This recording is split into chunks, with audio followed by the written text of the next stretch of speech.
And then conclusion. Conclusion is really important, just like your introduction, because conclusion talks about how you actually achieved those aims. You had your objective, you went through your aims, and now hopefully your objective has been achieved. It is okay if your hypothesis wasn't right, or if you weren't able to answer your question, actually. Those are not the worst things that ever happened in a thesis, as long as you're like, well, I have some interesting data that I've discussed, and it turns out I found something different out. That's like how Mars was discovered. They're like, why does that star travel? I don't know. Oh, we should talk about it. Oh, it turns out it's a planet. That's not what I thought at all.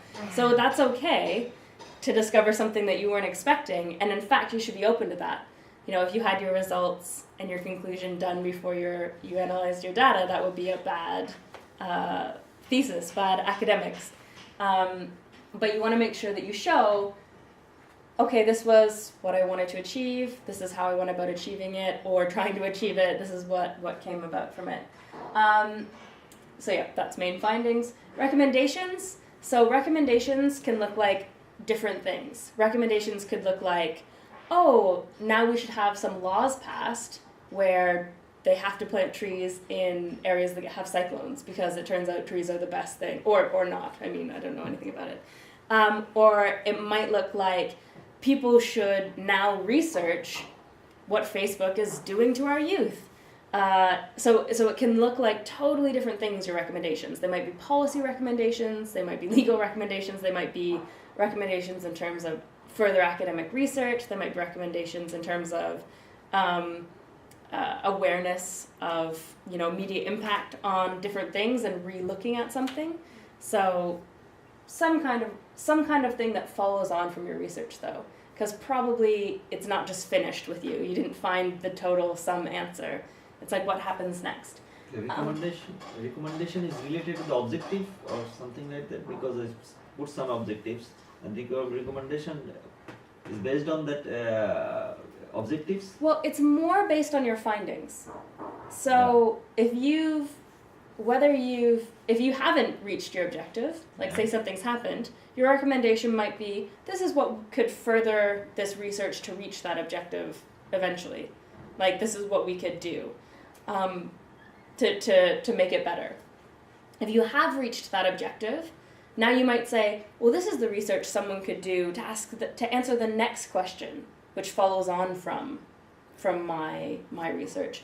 Or if you have reached your objective, it might be something like, okay, now that we know this information, what should we do with it? How should it inform the way we live our lives or govern our properties? Or does that make sense? So it's related, but it's not necessarily like exactly directly from it. It kind of depends on what happens in your findings. Does that make? Yeah. You sure? Clear? Yeah. Okay. Did anyone have any other questions about that? No? Okay. So the reference list, I'll be really angry with anyone if they get their references wrong. That is just giving yourself enough time to like go away, and it's not an all-nighter the night before your dissertation is due, and to look and to say like, oh, have I got every reference done the right way? So your actual list, that should be perfect, because there's no reason for it not to be. You have your guides, you have what's online. That should be easy, and it's just about making sure it's consistent. And there's lots of different things you can do. You can use EndNote. You can use there's lots of different ones online that basically have the same function as EndNote. And again, make sure it's subject specific. The part of references that you might have a little more trouble with is actually within the body of your text. So your reference list, that should be perfectly formatted. Just make sure it matches the format of the style guide that you're using. Does anyone have any questions about references?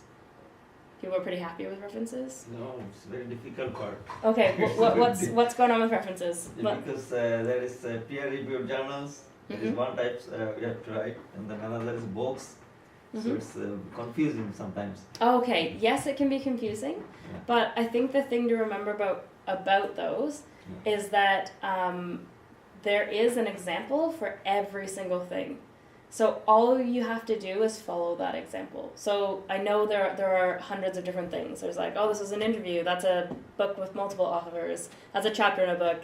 That's a peer-reviewed journal with 4 authors. Well, that one has 2. Well, that one.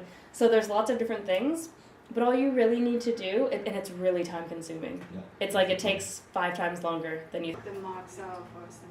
Yeah, I think that it's a part that is kind of concerning. As I said, it's time-consuming, but it's something that you shouldn't lose any marks for. And that's a thing that you can also ask your supervisor. You can email them and say, for this survey, do you think it will be better to do it individually, to reference them individually, or to reference them as a group? Yeah. And then just look up exactly how that's done in your style, or ask your professor exactly how they want it done. Yeah, definitely. Okay. Thank you. Yeah, so just some examples of the classic reference. Appendices, does everyone understand about appendices? Additional information? Yeah, perfect.